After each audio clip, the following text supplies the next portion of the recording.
Good morning and अस्सलाम वालेकुम। कैसे हैं आप लोग?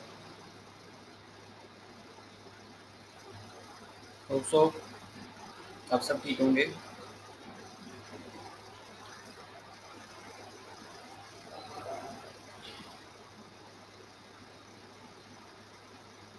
वेल, लास्ट क्लास में जो हम डिस्कस कर रहे थे उसके बारे में कोई क्वेरी किसी ने अगर पढ़ा हो तो। ओके, वेल वेल, वालेकुम अस्सलाम बेटा।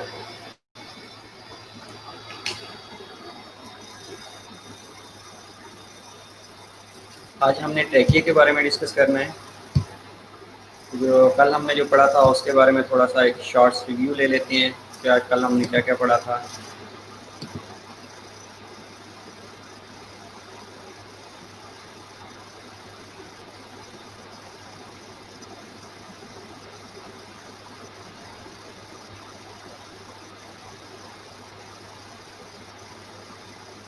जज़ाकल्लाह बेटा, हम मोर देन गुड।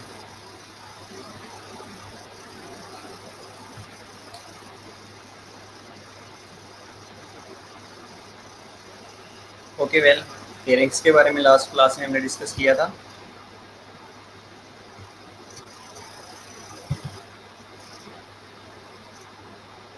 कौन बता रहा है फेरिंग्स के बारे में? इसमें हमने नेज़ोफेरिंक्स, ओरोफेरिंक्स, लेरिंजियोफेरिंक्स के बारे में डिस्कस किया था। ओके, वेल, बाकी लोग कब तक ऑनलाइन हो जाएंगे लेट हैं।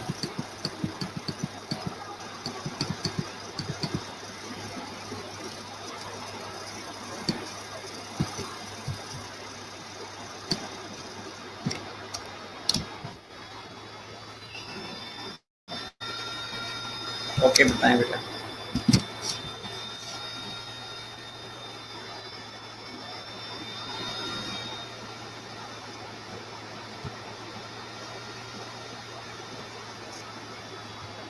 Okay, thyroid. अच्छा ना, थायराइड नोच बेटा ये होती है कि बेसिकली ना थायराइड जो कार्टिलेज होती है लेरिंक्स की, उसके ऊपर एक बार्डर होता है। अब वो बार्डर क्या करता है? वो बार्डर दो लेमिना को सेपरेट कर रहा होता है। अब क्वेश्चन ये है कि लेमिना क्या है? थायराइड, थायराइड का क्या देखा जा रही है कि थायराइड कार्टिलेज के ऊपर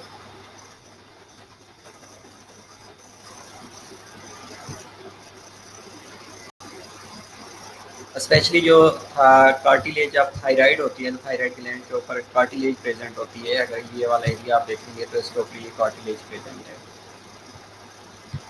इसमें क्या होता है कि लेमिना होता है। अब लेमिना बेसिकली एक प्लेट बना रही होती है, एक लेयर बना रही होती है। तो इस लेयर को या आप ये कह सकते हैं कि जो थायराइड नोच होती है, ये दो लेयर्स को सेपरेट करने के लिए जो बॉर्डर होता है उसको थायराइड नोच कहा जाता है।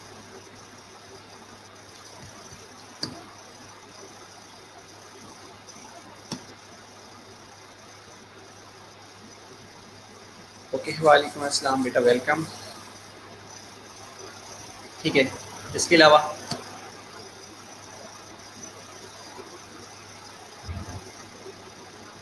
ओके, डेफिनेटली फेरिंग्स पैसेज वे होता है।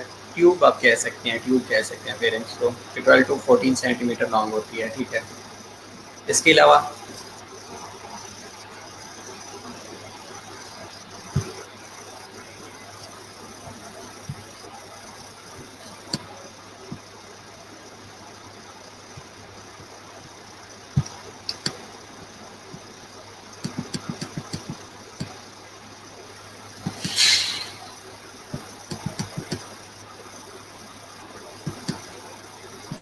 बस हमने यही पढ़ा था। 12 सेंटीमीटर, 12 टू 40 सेंटीमीटर लॉन्ग होती है बस। ओके, ओके, ठीक है।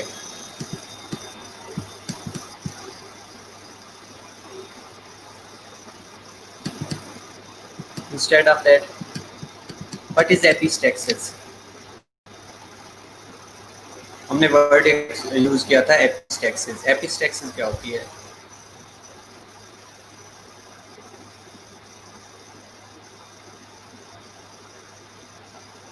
Okay, well, extend from the posterior near sternum behind the mole larynx। Okay, ये टाइप्स ऑफ फेरिंग्स होते हैं। ओके, ठीक है। What is epistaxis?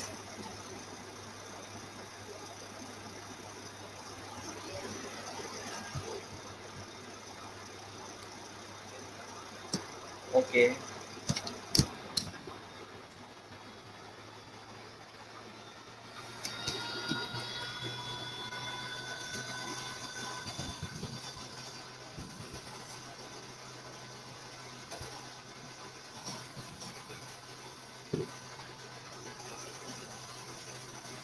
Knows bleed होता है, bleeding, bleed nose through the nose. Okay. Okay, nose की cavity जो होती हैं वो ब्रस्ट कर जाती हैं हाई ब्लड प्रेशर की वजह से, ठीक है, या जब उनके अंदर वेजो कंस्ट्रक्शन हो जाती है तो तब भी ब्रस्ट कर सकती हैं, या किसी और वजह से भी अगर रैप्चर हो गई हैं, यस, वेजो डायलेशन, एक्सटेंसिवली वेजो डायलेशन हो गई है तब भी वो लीकी हो सकती हैं, या किसी वजह से कैपिलरी परमिबिलिटी बढ़ी है तब भी वो ब्लीड हो सकती हैं। Okay, well, very good. Pharynx divided into mesopharynx, oropharynx and laryngopharynx, ठीक है।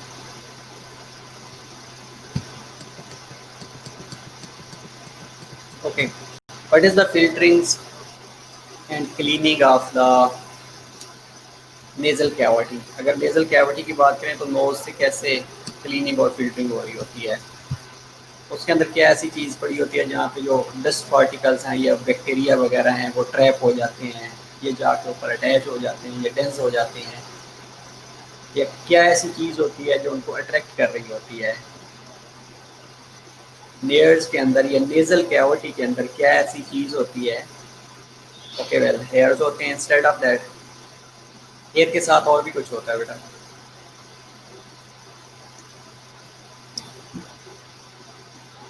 वेरी गुड, ठीक है, hairs trap the dust particle, instead of that hair और म्यूकस होता है। वेल, वेरी गुड, ठीक है। अब म्यूकस क्या करता है, कोई भी फॉरेन पार्टिकल आता है ना तो ये फौरन से पहले उसके साथ चिपक जाती है। Nasal cavity consists of wide capillaries having greater vascularity if they are ruptured. Okay, well, very good, Nimra. ठीक है। Okay, you are more than intelligent. ठीक है, वेरी गुड, ठीक है। इसके अलावा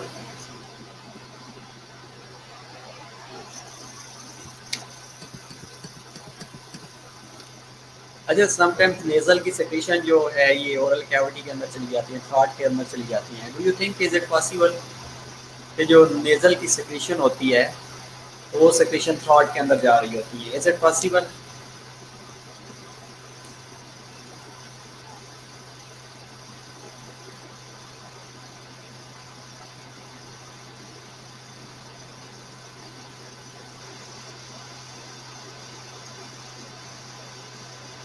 okay, well, if possible then yes, कैसे?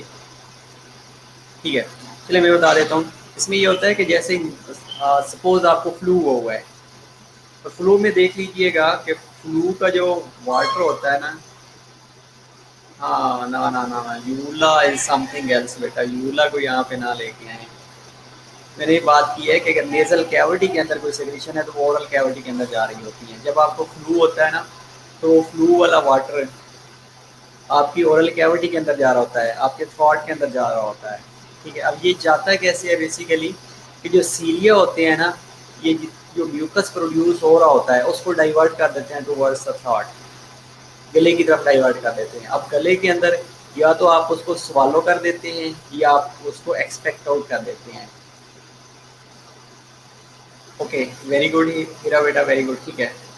तो इसमें क्या होता है कि वो फॉरेन पार्टिकल्स जो नेजल कैविटी के अंदर अकमुलेट हुए थे, या तो आप नेजल कैविटी को वॉश आउट करवा के निकाल सकते हैं, या इन सर्टेन कंडीशन जिस तरह फ्लू हुआ है तो वो वाटर के साथ आपकी ओरल कैविटी के अंदर जाते हैं, थॉट के अंदर जाते हैं। थॉट्स में क्या होता है, या तो आप उसको एक्सपेक्ट आउट कर देते हैं, स्पिट कर देते हैं, या आप उसको इनगल्फ कर देते हैं। अगर इनगल्फ करेंगे तो अल्टीमेटली स्टमक के अंदर उसको HCl डिस्ट्रॉय कर देगा, अगर एक्सपेक्ट आउट कर देंगे तो फिर तो वो आप बैग ही भेज रहे हैं उसको।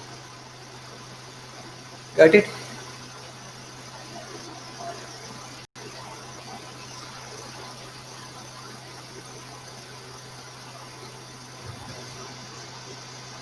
ओके, इसके अलावा और हमने क्या पढ़ा था?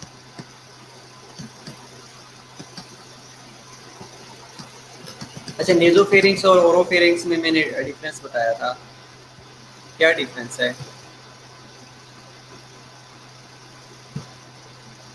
ओके, कुछ स्ट्रक्चर का डिफरेंस बताया था मैंने, ये कहा था कि जो नेजोफेरिंक्स है,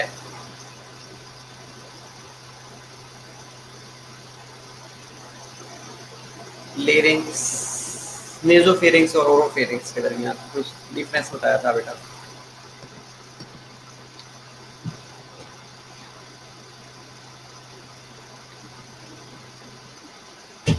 ओके, उनके अंदर हमने दो चीज़ें बड़ी इंपॉर्टेंट डिस्कस की थी, जिनमें एक हमने फ्रेंजियल टॉन्सिल्स के बारे में कहा था और एक हमने कहा था पैलेटाइन टॉन्सिल्स के बारे में।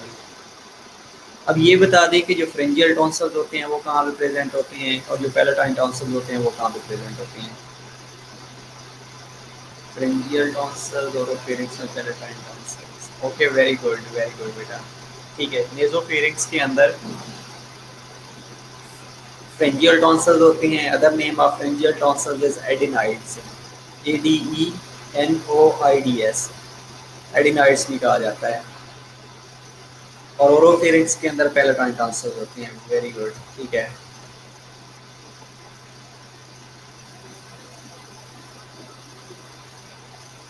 ठीक है, वेल, अब ये जो एडिनाइड्स होते हैं ना, ये बेसिकली लैम्फाइड टिश्यू होते हैं। अब ये लैम्फाइड टिश्यू जब नेजोफेरिंक्स के अंदर प्रेजेंट होंगे तो उनको कहा जाता है एडिनाइड्स या फ्रेंजियल टॉन्सिल्स। लेकिन ये 7 ईयर तक प्रोमिनेंट होते हैं, उसके बाद इनके अंदर एट्रोफिक चेंजेस आती हैं और ये स्क्वीज हो जाते हैं। ओरोफेरिंक्स के अंदर पैलेटाइन टॉन्सिल्स होते हैं। Palatine tonsils again lymphoid tissue का कलेक्शन होता है।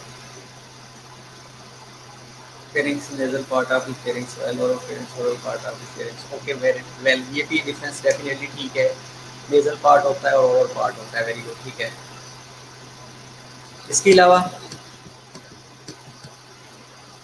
इसके बाद हमने कोई म्यूकस के बारे में डिस्कस किया था, मिकोजा और स्मूथ मसल के बारे में डिस्कस किया था,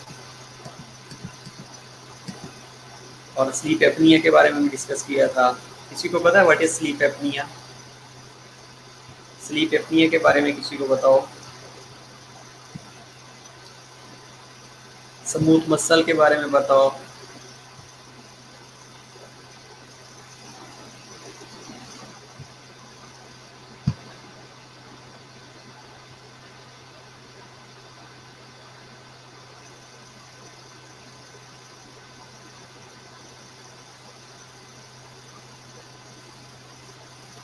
ओके, स्लीप एपनिया के बारे में अगेन बता देता हूँ। ओके, वेल, एक्जैक्टली बेटा, यू आर राइट, राइट। ठीक है निम्रा बेटा, well, your contribution is highly appreciated. Okay, smooth muscles, अगर हम फ्रेंजियल मसल की बात करें तो इन्होंने जो फेरिंग्स होता है उसको परमानेंटली ओपन करके रखना होता है।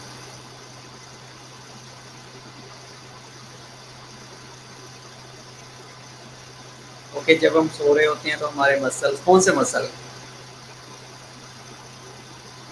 Difficulty in breathing during sleeping. चलें, डिफिकल्टी होती है लेकिन उसके पीछे वजह क्या है? Keep the open smooth muscle. Okay, well. नहीं, जो बंदा सो रहा होता है, absence of breathing is something else. Apnoea absence of breathing होता है, लेकिन स्लीप एपनिया में ये हो रहा होता है कि जो फ्रेंजियल मसल होते हैं ना, फ्रेंजियल मसल, इन्होंने फेरिंग्स को परमानेंटली ओपन करके रखना होता है। लेकिन सर्टेन कंडीशंस, सर्टेन ड्रग्स हैं या कोई सेडेटिव हिप्नोटिक्स ले रहा है, कोई अल्कोहल ड्रिंकर है, तो उसके रिजल्ट में जो फ्रेंजियल मसल्स होते हैं ये वीक हो जाते हैं। जब वीक होते हैं तो जो फेरिंग्स है उसको ओपन करके नहीं रख सकते, वो पार्शली क्लोज होने लग जाता है। जब पार्शली क्लोज होएगा फेरिंग्स ना, या ऑब्स्ट्रक्शन आना शुरू हो जाएगी, तो उस वजह से जो एयर है वो प्रॉपरली पास आउट नहीं होती।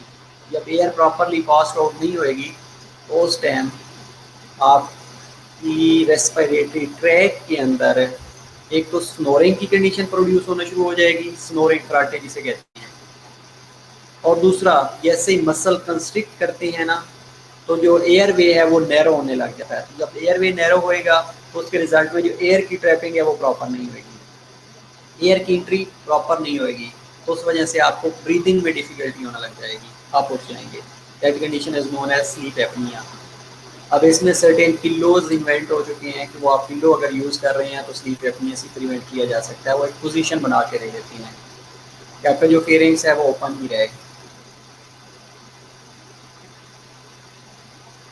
Okay well, instead of that कुछ और हमने पढ़ा हो जो आपको समझ ना आए हो।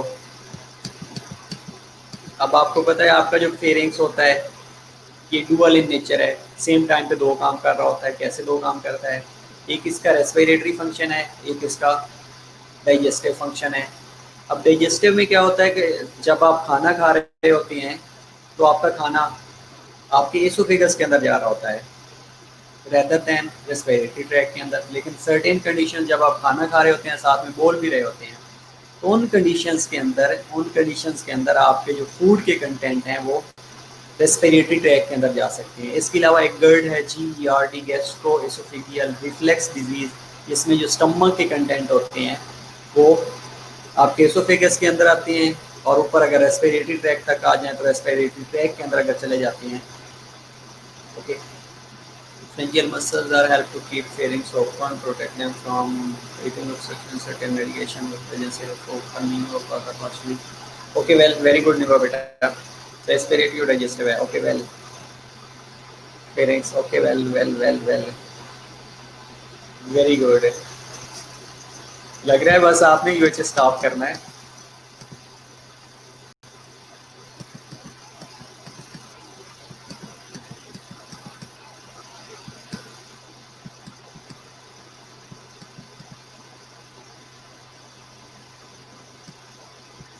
ओके, लिरिक्स हमने पढ़ा था।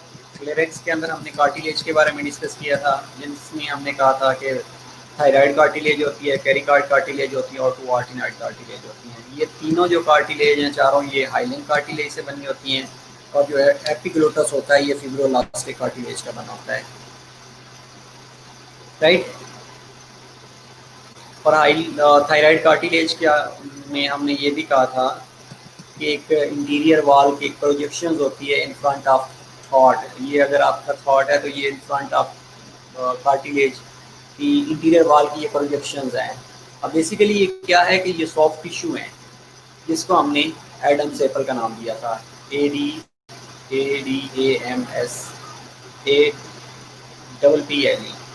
Adam's apple.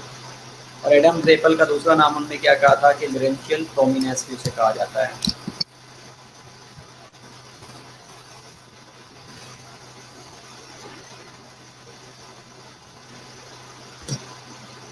Yes, Adam's apple, exactly, well, very good बेटा। ओके, कार्टिलेज के शॉर्ट रिव्यू ले लेते हैं, नो प्रॉब्लम। पहली जो चीज़ थी हमारे पास थायराइड कार्टिलेज है। थायराइड कार्टिलेज में सबसे पहली बात हमने करनी है कि लरेंजियल कार्टिलेज। अब मोस्ट जो प्रोमिनेंट होती है लरेंजियल, आप लरेंजियल प्रोमिनेंस की इसे कहते हैं, डेफिनेटली यस, ठीक है। अब जो थायराइड कार्टिलेज है, कैरिकॉइड कार्टिलेज है या आर्टिनाइड कार्टिलेज है, ये बेसिकली हाइलिन कार्टिलेज से बनी होती हैं। अगर हम नेक की बात करें तो जो इंटीरियर वॉल होती है ये सॉफ्ट टिश्यू की एक प्रोजेक्शन बनवा रही होती है in front of the thought, उसको हम कहते हैं एडम्स एपल। तो आप ये कह सकते हैं कि जो थायराइड कार्टिलेज होती है इसके अंदर एडम्स एपल प्रेजेंट होता है। अब इसकी जो इंटीरियर वॉल होती है ये कंप्लीट डिवाइड नहीं हो रही होती,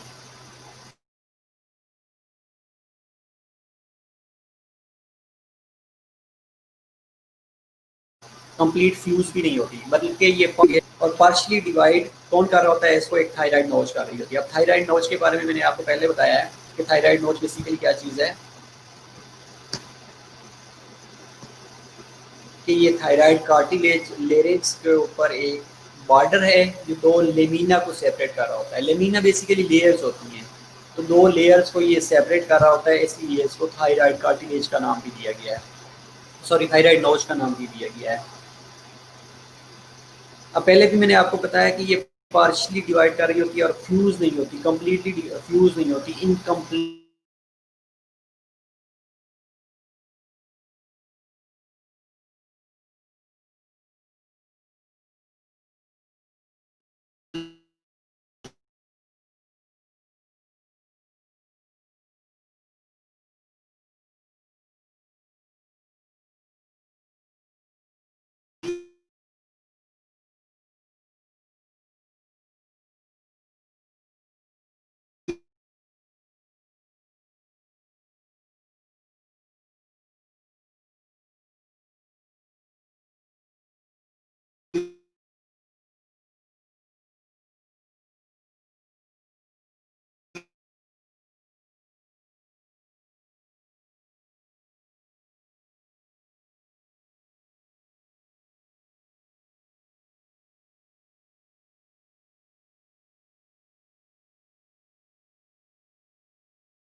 सॉरी बच्चों, नेटवर्क इशू था, डिस्कनेक्ट हो गया था।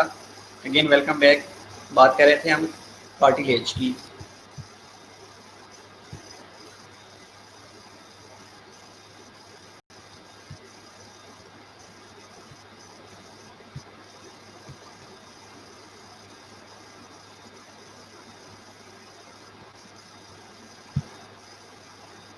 ओके, तो थायराइड कार्टिलेज की बात की, जिसमें हमने एडम्स एप्पल के बारे में बात की थी, थायराइड नोच के बारे में बात की है।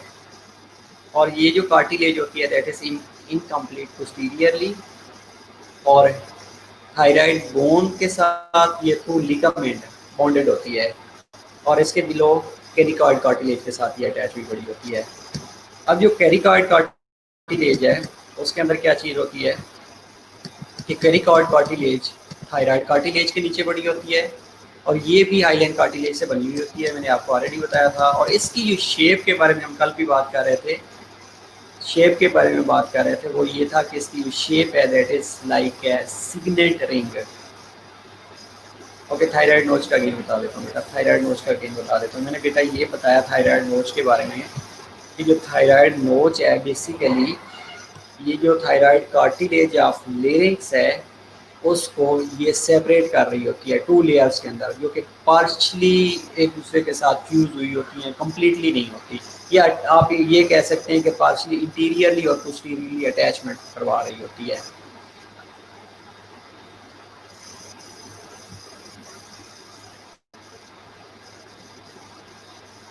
ओके, एग्जैक्टली सिग्नेट रिंग के बारे में हम बात कर रहे थे।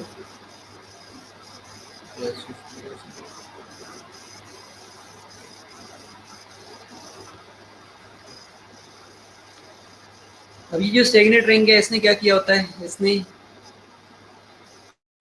लेरिंग्स को इंटीरियरली और पोस्टीरियरली कवर किया होता है, इनसर्कल किया होता है। अगर आप एक मिनट के आप पिक दिखाता हूँ मैं आपको कि इसने किस तरह कवर किया होता है।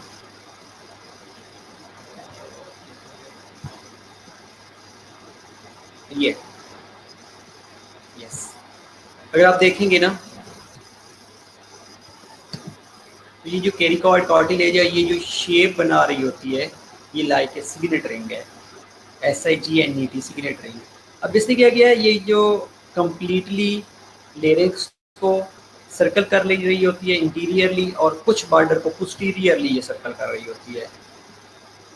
ये देखिए पोस्टीरियर बॉर्डर इसका है, इसको इसने पार्शली सर्कल किया हुआ है कुछ को, लेकिन जो इंटीरियर है इसको कम्प्लीटली सर्कल कर रही होती है।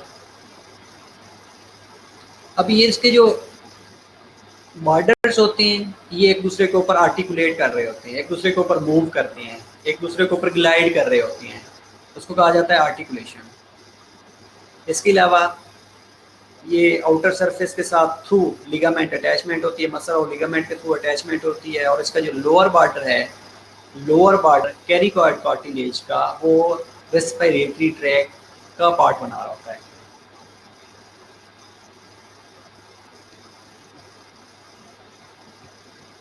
उसके बाद आर्टिनाइड कार्टिलेज आती है, टू आर्टिनाइड कार्टिलेज प्रेजेंट होती हैं। अब ये जो टू आर्टिनाइड कार्टिलेज होती हैं ये पिरामिड शेप की होती हैं।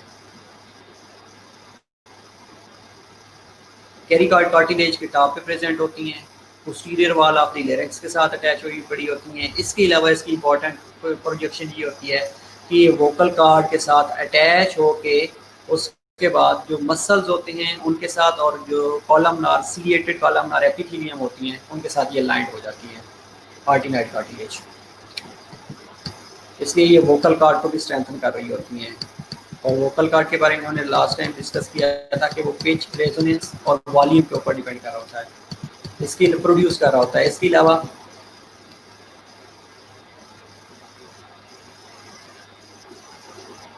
हमने उसकी टाइटनेस की बात की थी वोकल कार्ड के बारे में, जितना ज़्यादा टाइट होएगा उतनी पिच ज़्यादा प्रोड्यूस होएगी, जितना लूज होएगा उतनी पिच कम प्रोड्यूस होएगी। तो ये चीज़ें हमने पहले डिस्कस की थी। ओके, तो आज हम ट्रेकिया के बारे में डिस्कस करते हैं।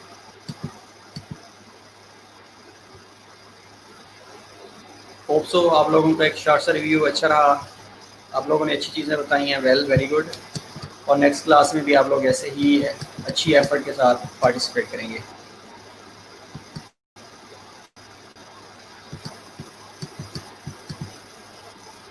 ओके, तो अभी हम डिस्कस करते हैं ट्रेकिया। ट्रेकिया का दूसरा नाम विंड पाइप भी है, आपने सुना होगा कि ट्रेकिया को विंड पाइप भी कहा जाता है।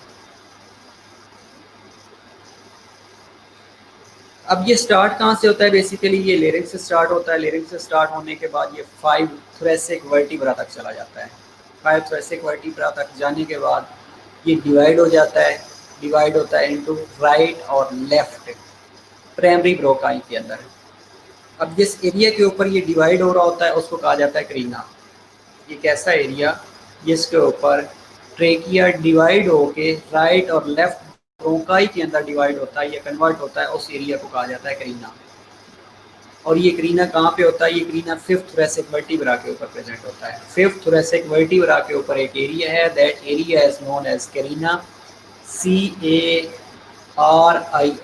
करीना। वहाँ पे जो ट्रेकिया है that divides into right and left bronchi. जैसे ही राइट ब्रोंकाई बनेगा वो राइट लंग्स के अंदर चला जाएगा और लेफ्ट ब्रोंकाई बनेगा वो लेफ्ट लंग्स के अंदर चला जाएगा। करीना, एग्जैक्टली बेटा, करीना वो दूसरा करीना कपूर वाला नहीं है, ये करीना है CARINA। और करीना वो एरिया है जो 5th थोरेसिक वर्टिब्रा के ऊपर प्रेजेंट होता है, जहाँ पे ट्रेकिया लेफ्ट और राइट ब्रोंकाई या ब्रोंकस के अंदर डिवाइड हो रहा होता है।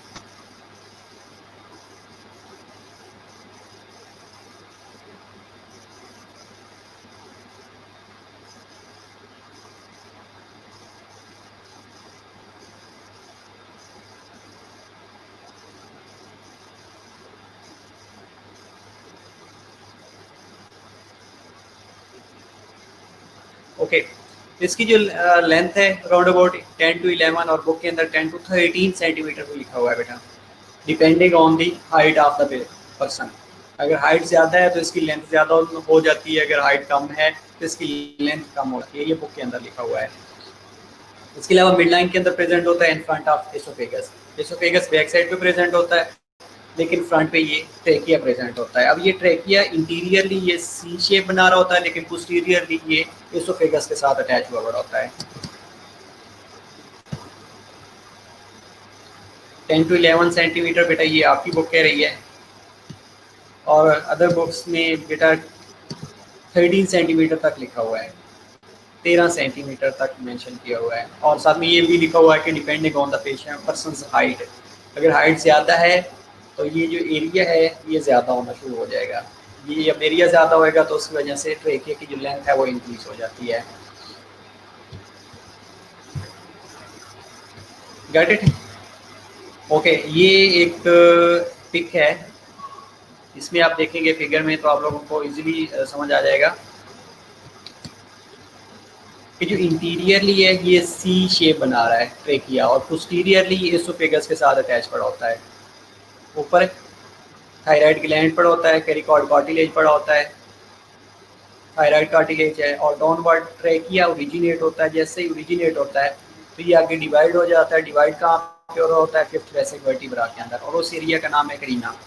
अब जो ट्रेकिया है ये इंटीरियरली सी शेप बना रहा होता है, रिंग बना रहा होता है, और पोस्टीरियरली ये एसोफेगस के साथ अटैच हुआ पड़ा होता है।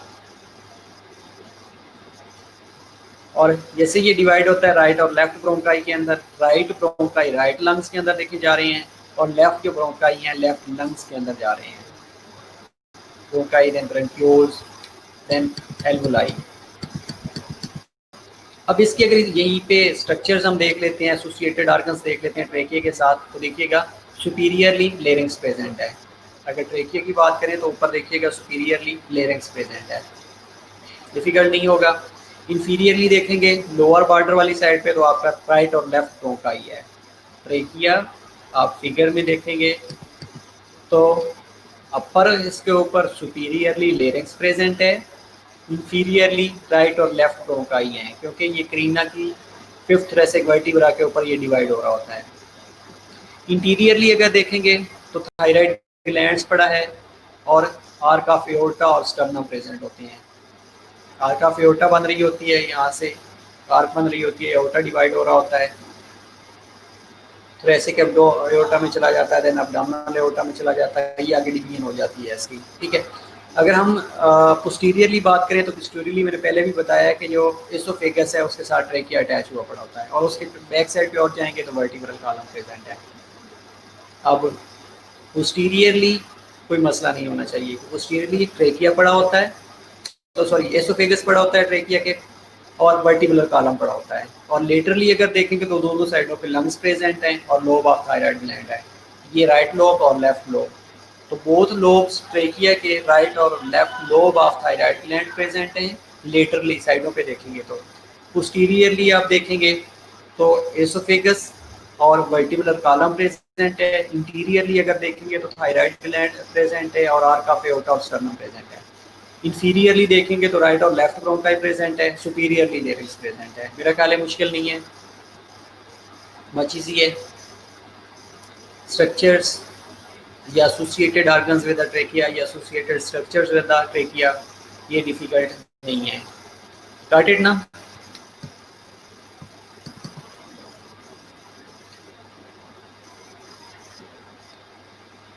ओके, इसके अलावा ट्रेकिया के बारे में पहले भी आपको बता रहा हूँ कि 3 लेयर्स ऑफ टिश्यू प्रेजेंट होती हैं। अब ये जो 3 लेयर्स ऑफ टिश्यू होती हैं ये 16 to 20 incomplete C shape ring बना रही होती हैं, और ये जो सी शेप रिंग होती हैं ये अगेन आईलिड कार्टिलेज की बनी हुई होती हैं।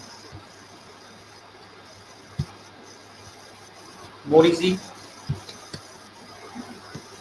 ओके, ट्रेकिया 3 लेयर से बना होता है, 3 लेयर ऑफ टिश्यू होती हैं, और ये again 16 to 20 incomplete ring of island cartilage होती हैं जो एक दूसरे के ऊपर अटैच हुई पड़ी होती हैं। आप ये ट्रेकिया देखेंगे तो ये आपको एडम्स एप्पल के नीचे सी शेप रिंग नज़र आएगा। ये जो सी शेप रिंग है ये basically 16 to 20 incomplete ring of island cartilage है। ये इंटीरियरली सामने से तो फ्यूज हुई होती हैं, लेकिन जो पोस्टीरियरली है ये ट्रेकिया इसोफेगस के साथ अटैच हुआ पड़ा होता है। अब ये अगर डायग्राम आप देखेंगे तो इंटीरियरली ये फ्यूज हुई हुई हैं, सी शेप बना रही हैं, लेकिन जो पोस्टीरियरली है ये फ्यूज नहीं हुई, ट्रेकिया के साथ इन्होंने चिपकी हुई हैं, ट्रेकिया के साथ अटैच हुई हुई हैं, सॉरी ट्रेकिया इसोफेगस के साथ अटैच हुआ है। जो ट्रेकिया की लाइनिंग है बैक साइड पे वो इसोफेगस के साथ अटैच हुई हुई है या फ्यूज हुई हुई है। और अगर इंटीरियरली बात करें तो ये सी शेप बना रही है। अब ये जो cartilage are embedded in the sleeve of smooth muscle and connective tissue which form the posterior wall where the rings are okay. Back side पे जब इसोफेगस के साथ ये अटैच हो चुकी होती हैं तो वहाँ पे ये रिंग इनकम्प्लीट होती हैं क्योंकि इन्होंने इस तरह की अटैचमेंट शो की हुई होती है। लेकिन अगर हम इंटीरियरली बात करेंगे तो ये सी शेप बना रही होती हैं।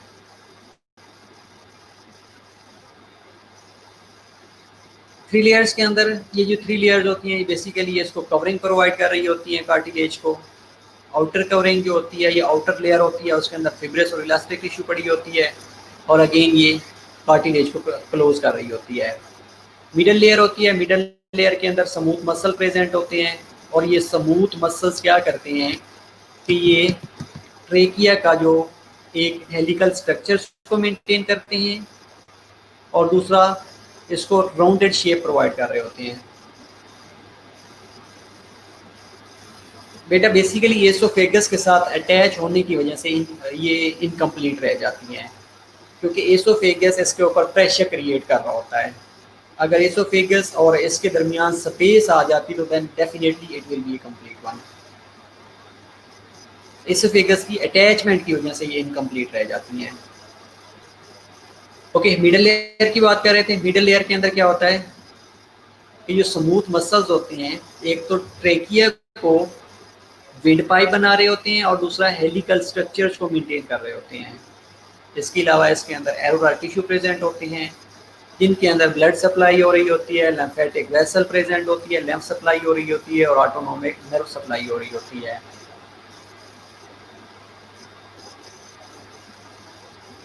और इसके अंदर ट्रेकियलियस मसल प्रेजेंट होते हैं। बेटा ल्यूमन में हाइलेन कार्टिलेज होता है। अच्छा, ल्यूमन के अंदर बेटा ल्यूमन जो ओपनिंग होती है उसके अंदर स्मूथ मसल्स होते हैं। ल्यूमन के अंदर स्मूथ मसल्स होते हैं, बाहर हाइलेन कार्टिलेज होता है। हाइलेन कार्टिलेज ने आउटर कवरिंग की होती है। जो इनर बेसिकली ल्यूमन है जिसने ओपनिंग क्रिएट करनी है वो स्मूथ मसल्स की होती हैं। ठीक है, अब ये जो ट्रेकियलियस मसल्स होते हैं ये ट्रेकिया की जो वेजो कंस्ट्रिक्शन के लिए जो कंस्ट्रिक्शन और डायलेशन को मेंटेन कर रहे होते हैं। बेटा जो स्मूथ मसल्स होते हैं मिडल लेयर के अंदर उन्होंने ट्रेकिया की एक तो जो ल्यूमन है या ओपनिंग है उसको मेंटेन करना होता है, दूसरा उसकी हेलिकल स्ट्रक्चर को मेंटेन कर रहे होते हैं। इसके अलावा इसके अंदर एरोलर टिश्यू प्रेजेंट होते हैं that contains blood vessel, that contain lymph vessels and as well as उनके अंदर ऑटोनोमिक नर्व सप्लाई भी होती है। इसके अलावा इनके अंदर ट्रेकेलियस मसल्स प्रेजेंट होते हैं। अब ये जो ट्रेकेलियस मसल्स होते हैं that are connected with the sympathetic और पैरासिम्पैथेटिक नर्वस सिस्टम। या आप ये कह सकते हैं कि जो ट्रेकेलियस मसल्स होते हैं that are connected with the autonomic nervous system. अब ऑटोनोमिक नर्वस सिस्टम क्या करता है, ट्रेकिया के डायमीटर को कंट्रोल कर रहा होता है। ये ट्रेकिया का डायमीटर कम कर देगा, ये ट्रेकिया का डायमीटर ज्यादा कर देगा। एरोलर टिश्यू बेटा AREOLAR एरोलर टिश्यू। ओके, ये ट्रेकिया का जो डायमीटर है अगर कहीं पे आ जाता है कि कैसे कंट्रोल हो रहा होता है तो ये ट्रेकियलियस मसल कंट्रोल कर रहे होते हैं। मैं पहला आपको लिख के दे देता हूँ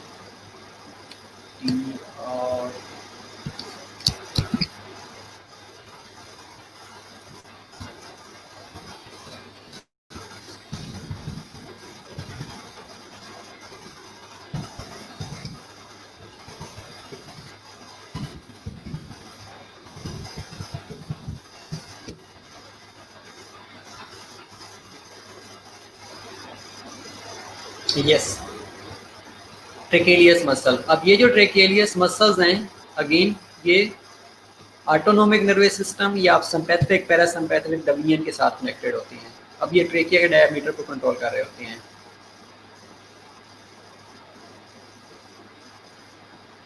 इसके अलावा इसकी जो लाइनिंग होती है उसके अंदर गॉबलेट सेल्स प्रेजेंट होती हैं और साथ में सीलिया प्रेजेंट होती हैं।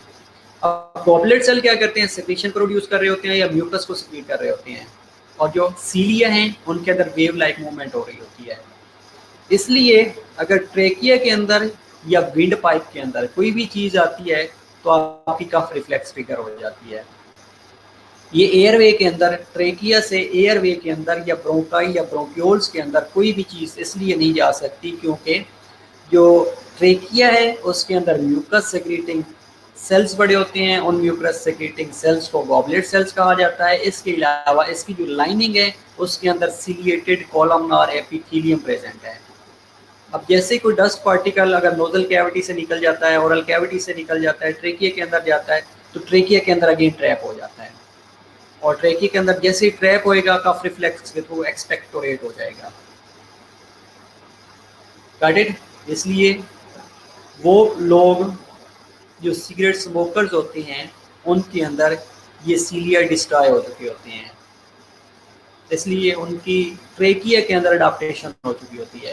वो कहते हैं कि हम सिगरेट स्मोक कब से कर रहे हैं, हमें कोई कफ नहीं होती, लेकिन जैसे ही कोई फॉरेन पार्टिकल जाता है तो फॉरेन पार्टिकल सीलिया उसको ट्रैप करते हैं, म्यूकस उसको डेंस करता है और फौरन से पहले एक्सपेक्टोरेट कर दिया जाता है।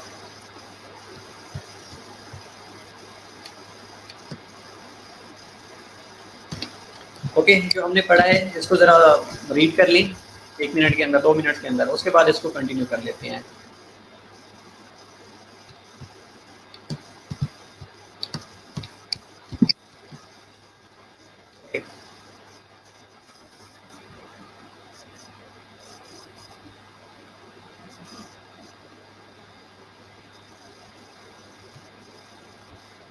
सर जी एरोलर, अच्छा एरोलर टिश्यू, ओके वेल बेटा एरोलर टिश्यू वो टिश्यू होते हैं जिनके अंदर ब्लड वेसल प्रेजेंट होती हैं। बेसिकली जो एरोलर टिश्यू होती हैं ना that are surrounded with the blood vessels. अब इसके अंदर लिम्फ वेसल्स होती हैं, ब्लड वेसल्स होती हैं, इसके अलावा नर्व एंडिंग्स प्रेजेंट होती हैं, और कहीं पे भी कोई आर्गन या मसल्स के दरमियान ये अगेन एक कनेक्शन प्रोवाइड कर रहे होती हैं। कनेक्शन इसलिए प्रोवाइड कर रहे होते हैं ताकि वहाँ तक ब्लड सप्लाई भी पहुँच सके, वहाँ तक नर्व एंडिंग सप्लाई भी पहुँच सके, वहाँ तक जो लिम्फ है वो भी ड्रेन आउट हो सके, तो इसलिए इनको एरोलर टिश्यू कहा जाता है।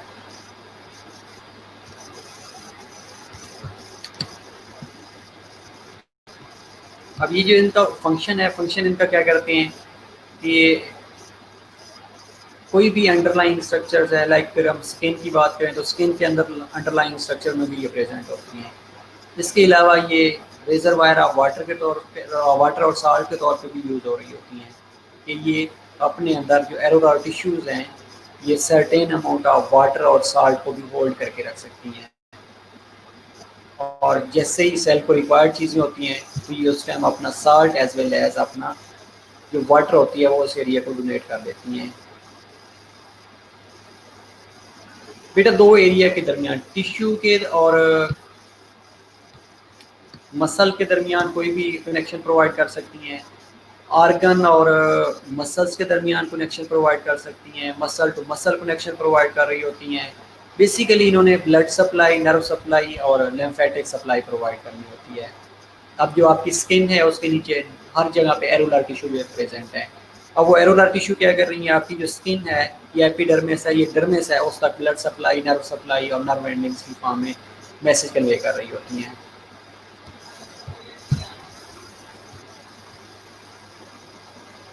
ओके, स्मोकिंग का अगेन बता देता हूँ बेटा, पहले इसको पढ़ें फिर मैं आपको स्मोकिंग का बता देता हूँ।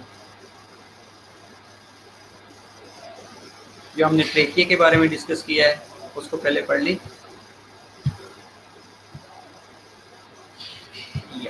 ये स्लाइड्स, उसके बाद मैं आपको स्मोकिंग का बता देता हूँ।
ओके बेटा, ये बता देता हूँ ring complete incomplete posteriorly where the trachea lies and against the esophagus and something। Okay बेटा इसमें ये लिखा हुआ है जो सी शेप ट्रेकिया का रिंग बन रहा है ना, वो इंटीरियरली अगर सामने से देखेंगे तो वो कंप्लीट है, लेकिन पीछे इसके पड़ा होता है एसोफेगस। अब एसोफेगस इसके साथ जैसे ही अटैच होता है तो ये इनकम्प्लीट रह जाता है, वो सी शेप कंप्लीट नहीं बना रही होती, ठीक है, तो इसलिए ये इनकम्प्लीट रह जाता है। कफ रिफ्लेक्स बेटा क्रीना से नहीं होती, क्रीना से एक्टिवेट नहीं होती, रेस्पिरेटरी ट्रैक के अंदर कहीं पे भी कोई फॉरेन पार्टिकल जाता है या ट्रेकिया के अंदर जाता है तो वो कफ रिफ्लेक्स को ट्रिगर कर देता है। ये ज़रूरी नहीं कि क्रेनिया के एरिया से कफ रिफ्लेक्स ट्रिगर हो।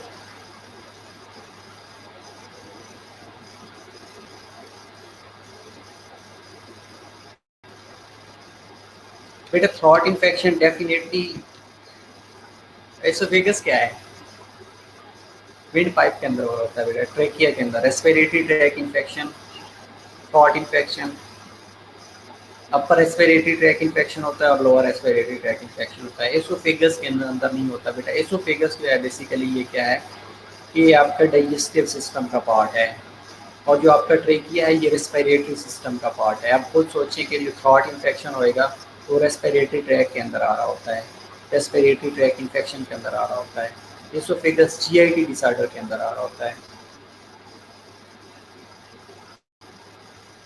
ओके बेटा, थायराइड नोच नोच का गेन बता दूंगा, आप ना परेशान हो, ठीक है। इसके अलावा और कोई क्वेरी?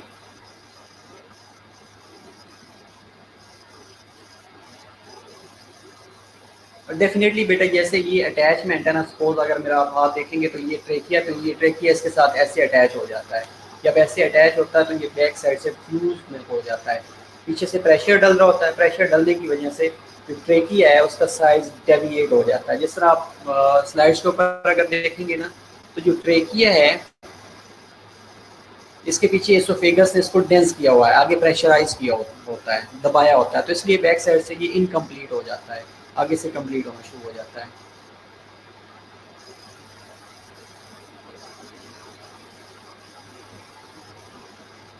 ओके, कफ रिफ्लेक्स के बारे में बेटा बता दूंगा। ओके, इनर लेयर रिपीट कर देता हूँ, ठीक है।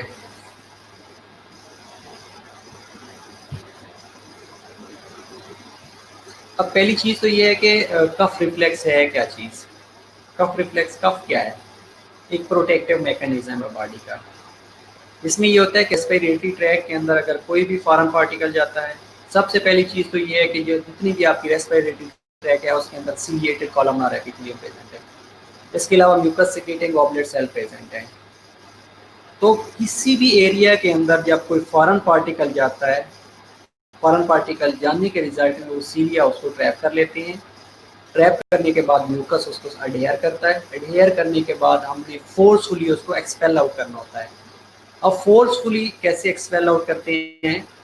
फोर्सफुली बेटा ऐसे एक्सपेल आउट करते हैं कि जब रेस्पिरेटरी, जब चेस्ट कैविटी का प्रेशर राइज होता है, आप इनहेलेशन करती हैं, इनहेलेशन करने के रिजल्ट में जो आपका अब्डोमिनोथोरैसिक प्रेशर है वो इंक्रीज होता है, तो आप फोर्सफुली एक्सपेल आउट करते हैं उसको। जब फोर्सफुली एक्सपेल आउट करते हैं तो वो कफ रिफ्लेक्स होती है। सेम अगर नेजल कैविटी के अंदर कोई चीज़ अकमुलेट हो गई है या नेजल कैविटी के अंदर कोई इरिटेंट्स आ गए हैं, तो अगेन आपकी स्नीजिंग रिफ्लेक्स एक्टिवेट हो जाती है। नेजल कैविटी के अंदर कोई इरिटेंट आए हैं तो आपकी स्नीजिंग रिफ्लेक्स एक्टिवेट होएगी। अगर आपकी रेस्पिरेटरी ट्रैक के अंदर, ट्रैकिया के अंदर थ्रू ओरल कैविटी अगर कोई फॉरेन पार्टिकल आपकी ट्रैक के अंदर गया, रेस्पिरेटरी ट्रैक के अंदर गया, तो कफ रिफ्लेक्स ट्रिगर हो जाती है। तो कफ रिफ्लेक्स और स्नीजिंग रिफ्लेक्स दो सेपरेट मैकेनिज्म है। ड्राई कफ बेटा, ये ड्राई कफ नहीं होती, बेसिकली एक प्रोडक्टिव कफ होती है, एक नॉन प्रोडक्टिव कफ होती है। आप नॉन प्रोडक्टिव कफ को ड्राई कफ कह सकते हैं, लेकिन ड्राई कफ जो ओरिजिनल वर्ड है वो प्रोडक्टिव और नॉन प्रोडक्टिव कफ है। अब जो प्रोडक्टिव कफ है उसके अंदर सपोर्टम आ रहा होता है, म्यूकस सिक्रीट हो रहा होता है और वो म्यूकस एक्सपेक्ट आउट हो रहा होता है। जिस तरह अगर आपने कोई टीबी का पेशेंट देखा होगा या फ्लू, जब 3-4 दिन के बाद अगर आप देखेंगे तो उसके अंदर भी अगर कफ होने लग जाती है तो उसके साथ म्यूकस आ रहा होता है, येलोविश म्यूकस आना शुरू हो जाता है, तो वो होती है प्रोडक्टिव कफ। नॉन प्रोडक्टिव आप ड्राई कफ कह भी सकती हैं। इसमें ये होता है कि कोई भी एलर्जिक, जब एयरवे एलर्जी हो जाती है या हाइपर रिस्पॉन्सिवनेस ऑफ एयरवे हो जाती है, तो उस टाइम ये नॉन प्रोडक्टिव कफ होना शुरू हो जाती है, ड्राई कफ हो रही होती है, ठीक है। इनर लेयर को रिपीट करना है। इसके अलावा और क्या क्वेश्चन था? कफ रिफ्लेक्स बेटा बता दिया मैंने, एसोफेगस के साथ फ्लैट, ओके ठीक है। आप 5 मिनट की ब्रेक ले लें, उसके बाद अपने क्वेश्चन कलेक्ट करें, फिर नेक्स्ट क्लास में हम क्वेश्चन आंसर भी कर लेंगे और इस प्रैक्टिकल को भी कंप्लीट कर लेंगे, ठीक है।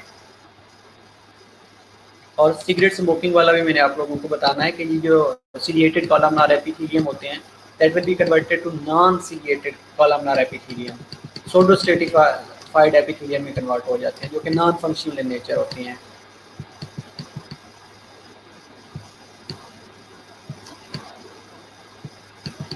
बाकी डेफिनेटली न्यू लिंक से बेटा रजिस्टर करेंगे। कफ रिफ्लेक्स के अंदर अगेन आपको बता दूंगा, इसके अंदर ट्रेकिया के अंदर कफ रिफ्लेक्स का भी है, स्नीजिंग रिफ्लेक्स भी आपकी बुक के अंदर दी हुई है। बिल्कुल वरीड ना हो, हम इन चीज़ों को बाकी डिटेल में कर लेते हैं, ठीक है।